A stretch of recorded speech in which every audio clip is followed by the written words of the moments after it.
Hey guys, today we will talk about the worst engineering professions. Yes, even in a tech world, some jobs can make engineers regret their career choices. Let's find out which ones can truly be a nightmare. I'm Alex, a professional engineer, a certified career coach, and a certified professional resume writer. The first on my list is the environmental engineer. Imagine working at a plant in an environmental disaster zone, dealing with toxic waste daily and struggling to improve the situation while facing constant resistance and the lack of resources. So this can indeed be a nightmare for many. Picture yourself breathing polluted air every day, handling dangerous chemicals and witnessing environmental destruction. Your efforts to make a positive impact often meet resistance from both management and government bodies that are not always willing to allocate the necessary budget and support. The constant stress and frustration can seriously affect your health and morale. On top of that, there is the public pressure demanding quick and effective solutions without understanding the daily challenges you face. Moreover, environmental engineers' salaries are rarely among the highest in the field. On the second, I placed construction engineers and commissioning engineers. Regardless of their specialization, it could be mechanical, electrical, process, or instrumentation. Construction sites are dangerous. High risks of accidents, numerous injuries, and unfortunately, fatalities. Working at heights, lifting heavy materials, and operating large construction equipment all make this job extremely hazardous. Additionally, weather conditions can range from extreme heat at plus 50 degrees Celsius to freezing cold to minus 50 degrees, adding extra challenges. So engineers must ensure the safety of not only themselves but the entire construction team, adding even more stress. So imagine managing the construction of a tall building in strong winds or heavy rain. Every step at height can be dangerous, and every mistake can have serious consequences.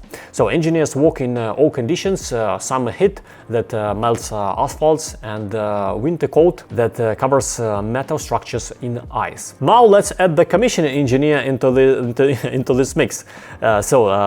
This specialist is responsible for testing and starting up all systems and equipment on site. The work involves numerous checks, tests, and adjustments. The engineer must ensure that all systems are operating correctly and safely, often under tight deadlines and pressure from clients. Every system startup is stressful because even a minor mistake can lead to costly breakdowns or accidents and injuries. Additionally, commissioning engineers often work during the final stages of construction, meaning extra risks due to, let's say, incomplete parts of the project. Sending hundreds of resumes but not getting any response? Engineer-Now is a platform for creating resumes for engineers of all professions. The most crucial aspect of a technical specialist's resume is their professional skills. On the Engineer-Now platform, technical skills and competencies for almost all engineering professions have been manually selected, and you can add them to your resume with just one click. In today's world, most companies use AI algorithms to screen resumes, so even the format of your resume matters during the selection process. Engineer-Now uses formats tested over the years on hundreds of engineers. Use what truly works.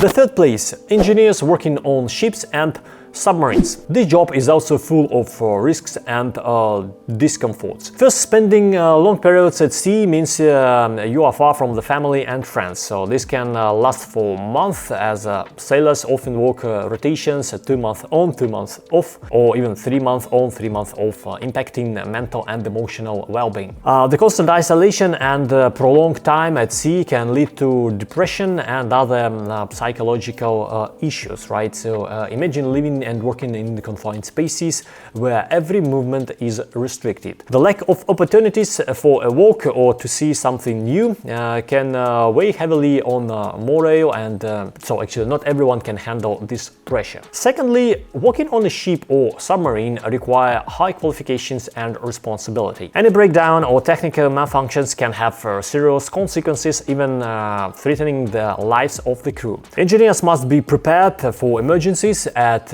any time of the day or night, and they work in the conditions of constant motion and noise. So seasickness is also a common and unpleasant experience. Moreover, there is a real threat of pirate attacks, especially in certain regions of the world. Imagine being on a ship in the open sea and suddenly being attacked by armed men. So this is not only physically dangerous but also extremely stressful, right? Submarines come with own specific risks. So prolonged stays in a sealed environment, restricted movement, lack of natural light and fresh air, and the monotonous work with all these mechanisms and monitors.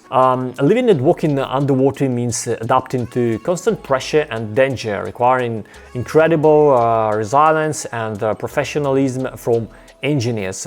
Going on month-long missions also negatively impacts family relationship and sexual health.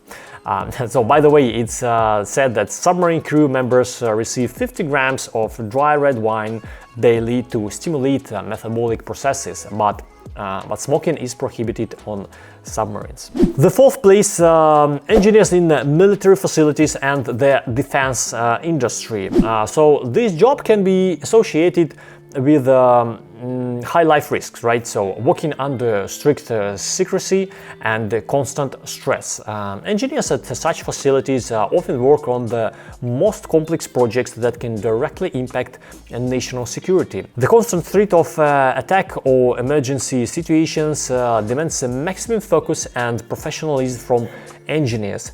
Imagine every step you take is monitored and every task must be performed with absolute precision because the safety of the military facility and its personnel depends on it. Additionally, working at military facilities often involves restricted personal freedom and increased secrecy, which adds extra pressure. Typically, these employees are closely watched by security agencies and are prohibited from having social media profiles or even traveling abroad. You might find yourself in a combat zone with constant explosions and gunfire. Working under these conditions requires not only professional knowledge but also a readiness for extreme situations. You need to be prepared for evacuation, working under fire, and living in constant stress. Despite these challenges, the salaries in this sector are surprisingly low, often around $100,000 to $150,000 a year for experienced specialists. Considering all these life restrictions, isolation, and all so this high level of secrecy and responsibility. So I believe the starting salary for an engineer fresh out of university should be $100,000 or $150,000 a year. So with significant growth in subsequent years, reaching like $500,000 a year, often maybe after like 10 years, right? So this would attract young talent to the industry and reduce turnover, as no one would refuse such a salary and annual rises, right? So guys, share in the comments which engineering jobs you consider the worst and the most challenging. Don't forget to like, subscribe, and hit the bell to not miss new videos. Bye bye!